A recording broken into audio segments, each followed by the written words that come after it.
वालेकुम, कैसे हैं आप सब लोग। मैं हूं मिसेस जुहैब। उम्मीद करती हूँ आप सब खैरियत से होंगे और हमारी रेसिपीज को पसंद कर रहे होंगे। Welcome to my kitchen. आज हम अपने किचन में बना रहे हैं vanilla simple and easy cake. तो इंग्रेडिएंट्स पे आ जाते हैं। सबसे पहले हमने यहाँ ले लिया है मैदा। ये वाइट मैदा है, इसको मैंने एक बाउल भर के लिया। चाहे एक ही मेजरमेंट रखनी है। अगर आप कप्स का हिसाब रख रहे हैं तो कप्स एक ही साइज के होने चाहिए। बाउल का हिसाब रख रहे हैं तो एक ही साइज की। एक कप भर के या एक बाउल भर के मैंने मैदा ले लिया है।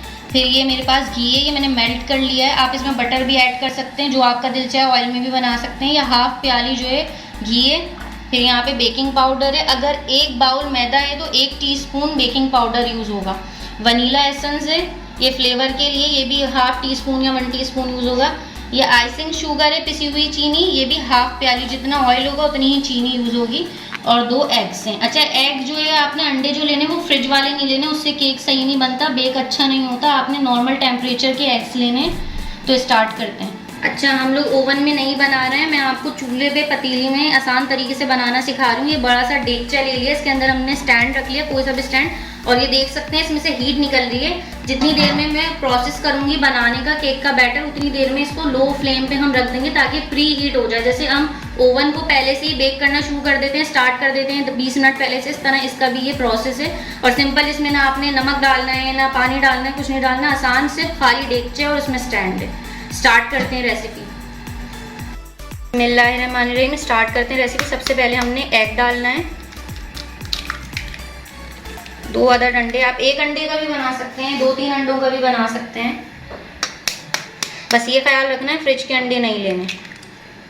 चाय के साथ खाएं, सिंपल खाएं, बच्चे भी शौक से खाते हैं, सबको पसंद आता है। और बहुत बिना मशीनों के, बिना ओवन के घर में बनेगा। अब इसको बहुत अच्छी तरह हम फेंट लेंगे। अंडों को बहुत अच्छी तरह फेंट लिया, देख सकते हैं आप लोग, झाग ऊपर आ गया। अब इसमें शुगर शामिल करेंगे।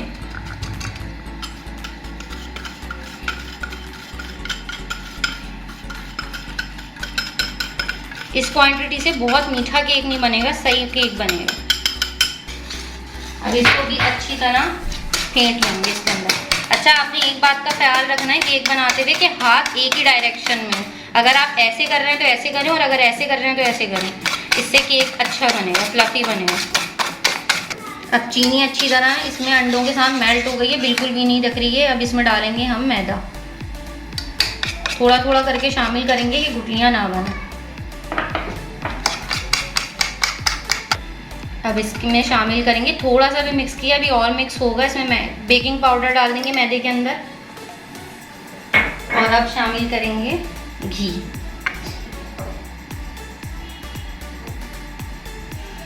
इसको बहुत अच्छी तरह से अब एक ही सिंक के अंदर इसको मिक्स करना है।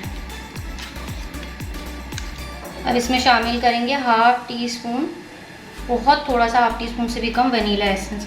ज़्यादा नहीं डालना क्योंकि कड़वा हो जाएगा। बस ये एग की स्मेल को भी ख़त्म कर देगा और वनीला का फ्लेवर भी आ जाएगा। अब इसे मिक्स करेंगे बहुत अच्छी तरह, एक ही डायरेक्शन में। अब इसे बहुत अच्छी तरह फेंट लिया है, केक का बैटर रेडी है। इसका तरीका ये है कि आप इस तरह उठाएंगे और ये इस तरह स्मूथली गिरेगा, तो समझे ना इसमें लम्स है ना कोई चीज़ है। हर चीज़ अच्छी तरह मिक्स कर ली है। इलेक्ट्रिक बीटर से भी बना सकते हैं आप लोग, इसको मिक्सचर में भी बना सकते हैं, लेकिन इस तरीके से इजी और आसान तरीका है ये। इस तरह आप बनाएं, ये देख सकते हैं आप लोग। अब इसको हम कंटेनर में डालेंगे, मोल्ड में डालेंगे, जिसमें हमें केक बेक करना है। अब मैंने केक का मोल्ड ले लिया, इसमें ग्रीस कर लिया, ऑयल या घी या बटर जो आप चाहें ग्रीस कर लें। अब इस पर थोड़ा सा हम ऊपर से स्प्रिंकल कर देंगे मैदा, थोड़ा सा डस्ट कर देंगे।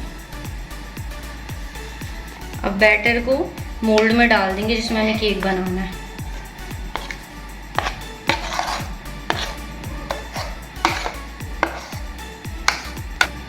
इसको हमने केक के मोल्ड में डाल दिया। अब इसको ऐसे करके पटकना है ताकि इसमें बिल्कुल भी एयर ना रहे। बस अब इसको हम रख देंगे बेक होने के लिए। क्योंकि बहुत गर्म है, बहुत एहतियात से रखिएगा, आराम से सीधा करके इसको आराम से रख दिया है। अब इसको बिल्कुल भूल जाएंगे, बहुत ज़्यादा गर्म है पतीला, क्योंकि तकरीबन 20 मिनट से मैंने प्री हीट करने रख दिया। अब इसको भूल जाएंगे हम आधे घंटे के लिए या 25 मिनट के बाद इसको देखेंगे। ढक दें और इसके ऊपर अगर आप चाहें तो इस पर वेट रख दें। अब हमने इस पर बट्टा रख दिया वजन के लिए ताकि इसमें स्टीम बने और अच्छी तरह केक बेक हो। अब 25 मिनट मैक्सिमम आप इसको छोड़ दें, उसके बाद चेक करेंगे और आपको दिखाएंगे केक कैसा है। अल्हम्दुलिल्लाह केक रेडी हो गया है। ऊपर से भी आप लोग देख सकते हैं बेक हो गया। अभी गर्म बहुत है, 2-3 बार मैंने चेक किया, तकरीबन 40 मिनट ये पका है। और ये देख सकते हैं तरीका ये, नाइफ अंदर डालेंगे तो नाइफ बिल्कुल साफ आएगी, तो केक बन चुका है। अब इसे थोड़ा ठंडा होने देते हैं, फिर भी इसको निकाल के दिखाते हैं। अब नाइफ से सारे इसके किनारों से इसको सेपरेट कर लेंगे कि आराम से ये प्लेट में निकल जाए। थोड़ा ठंडा हो गया है ये, अब इसे प्लेट में निकालेंगे। अब इसमें प्लेट में निकालेंगे आराम से। अल्हम्दुलिल्लाह बहुत ही अच्छा बेक हुआ है, ना जला है ना ओवर कुक हुआ है। इसको कट करके देखते हैं। अब हम इसे काटेंगे, देखते हैं अंदर से कैसा बना है, सॉफ्ट बना है नहीं बना।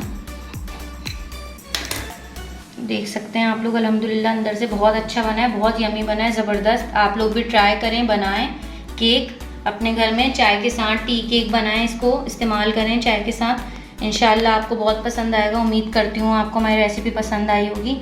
हमारे चैनल को लाइक करें, शेयर करें, सब्सक्राइब करें ज़्यादा से ज़्यादा। इंशाल्लाह नई रेसिपी में मिलते हैं। अल्लाह हाफिज़।